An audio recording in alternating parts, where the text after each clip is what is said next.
Assalamualaikum warahmatullahi wabarakatuh. Nama saya Salsa Syifa Amriyah dari Pendidikan Kimia UIN Syarif Hidayatullah Jakarta. Di sini saya akan menjabarkan mengenai materi protein dan lemak sebagai makromolekul dalam perspektif Islam. Jika kita berbicara tentang protein dan lemak, tidak terlepas dari makanan apa yang dikonsumsi. Dalam Al-Quran Surat Al-Maidah, Allah berfirman, وَكُلُوا مِمَّا رَزَقَكُمُ اللَّهُ حَلَالًا طَيِّبًا وَاتَّقُوا اللَّهَ الَّذِي أَنْتُمْ بِهِ مُؤْمِنُونَ.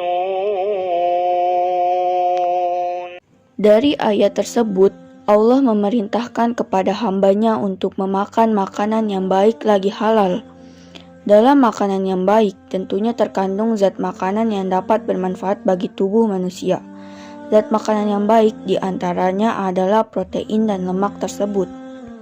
Protein adalah makromolekul yang bersumber dari asam amino, yaitu molekul yang lebih kecil, yang mana di dalamnya terkandung unsur karbon, hidrogen, dan oksigen.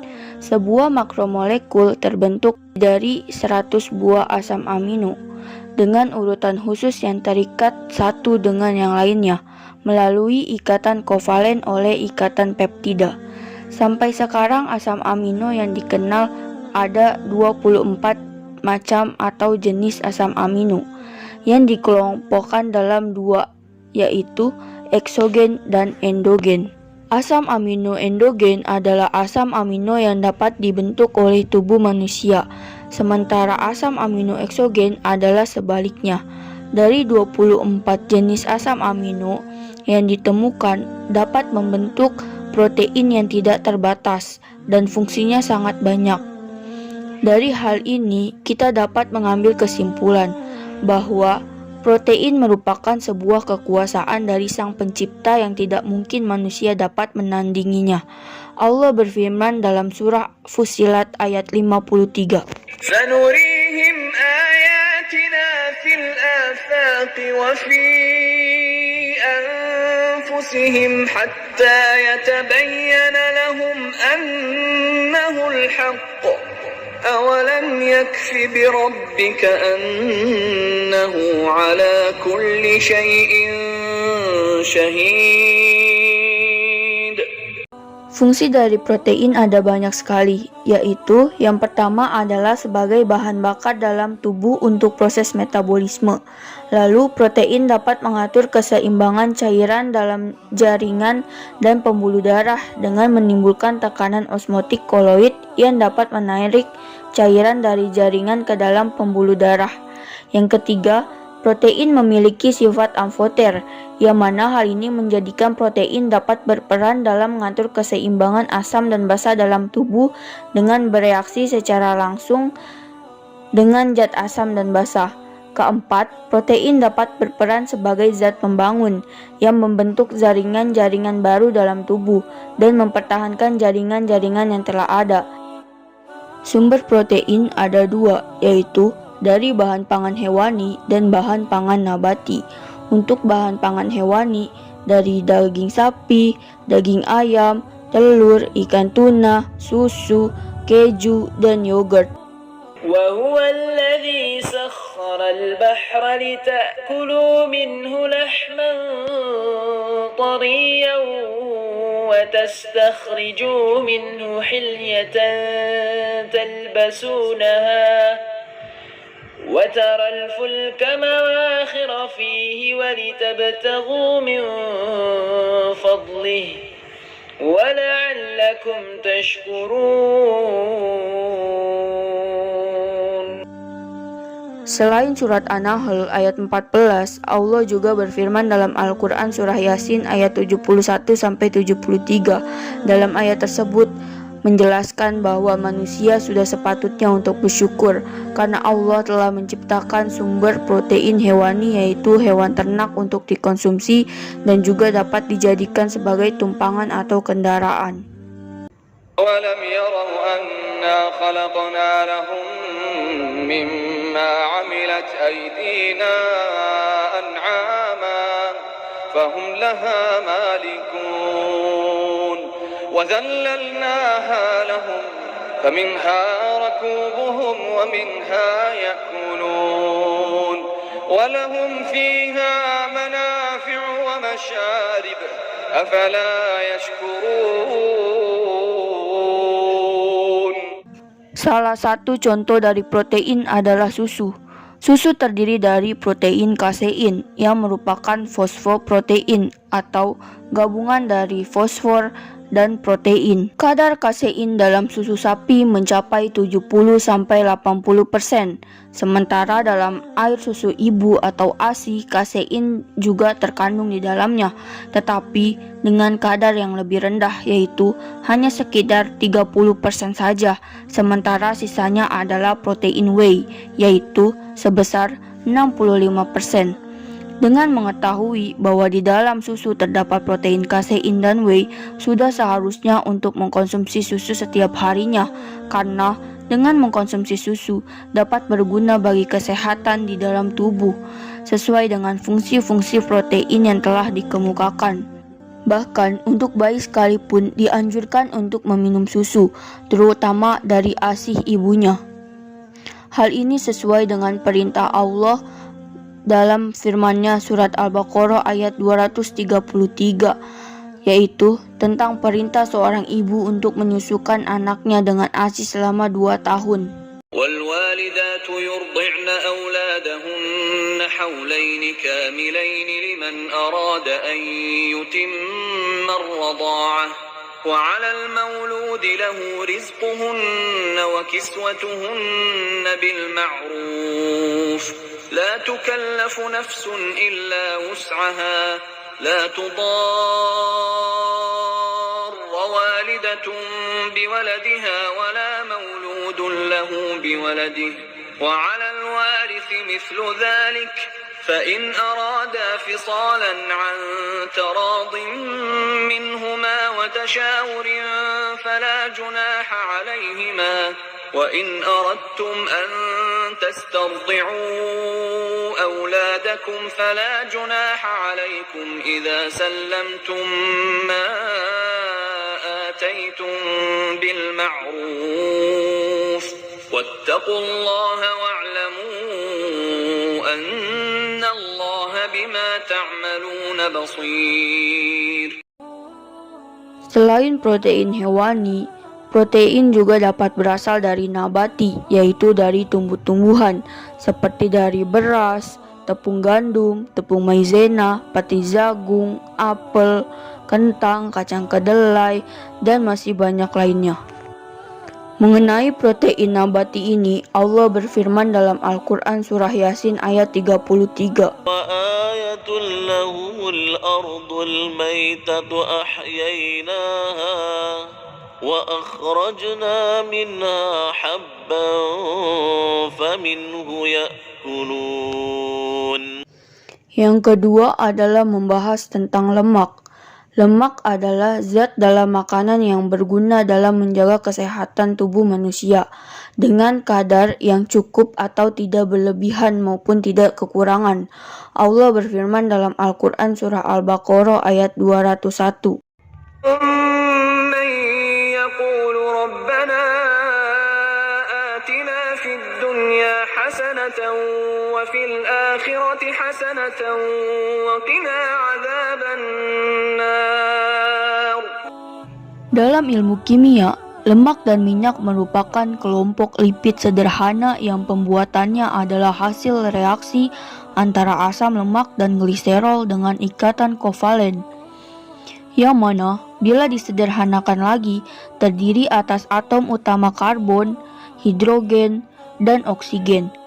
Berdasarkan klasifikasinya, lemak dibedakan menjadi 2, yaitu lemak yang berasal dari hewan atau lemak hewani dan lemak yang berasal dari tumbuhan atau lemak nabati. Lemak hewani ini mengandung sterol atau lebih dikenal dengan kolesterol. Contoh dari lemak hewani adalah yang berasal dari sapi, kambing, lemak susu, dan lemak hewan laut. Lemak nabati atau yang berasal dari tumbuhan lebih dikenal dengan nama minyak, yang mana berasal dari minyak jagung, minyak bunga matahari, minyak biji kapas, minyak zaitun, minyak kelapa, dan minyak kacang tanah. Minyak atau lemak nabati yang berasal dari tumbuhan merupakan karunia dari Allah yang diberikan kepada hambanya dan merupakan salah satu tanda dari kebesaran Allah. Hal ini tercantum dalam Al-Quran surat Al-An'am ayat 99.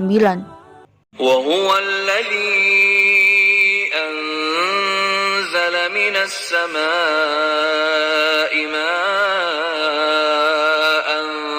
فأخرجنا به نبات كل شيء فأخرجنا منه خضرا نخرج منه حبا متراكبا ومن النخل من طلعها قنوان دانية